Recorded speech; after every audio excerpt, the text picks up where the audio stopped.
President Biden took the most secure border in my lifetime and unsecured it on purpose. And I mean that. Look, I worked for 6 presidents starting with Ronald Reagan. Every president I worked for, including Obama and Clinton, took steps to secure the border because they clearly understood you can't have national security if you don't have border security.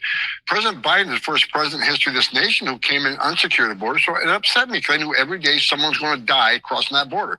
Women are going to be sexually assaulted crossing that border. So when President Trump called me, he said, he asked me if we want to come back and help fix that border.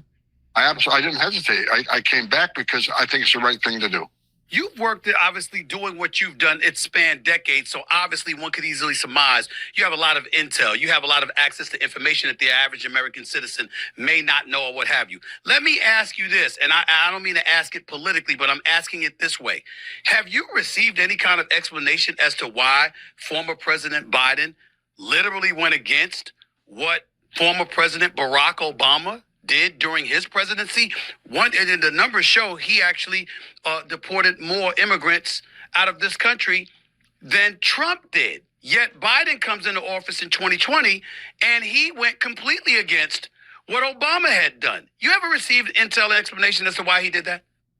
That's a great question. You're the first ones to ask me that question, right? Now, I surmise, I have an opinion that I think this administration thought these millions of people are going to be future Democratic voters. But one of the things Biden also did, in addition to destroying all the programs we put in place to give us the most secure border, he overturned the Trump census rule, which means millions of people they've released in sanctuary cities will be counted in the next census, which is going to result in what? More seats in House for the damaged. So I truly believe they saw a future political benefit from this.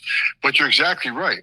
And I've said this. Why do I think he did it on purpose? Because Joe Biden was vice president under Barack Obama when he had those record removals. Alejandro Mayorkas was a deputy secretary under Obama when he had those removals.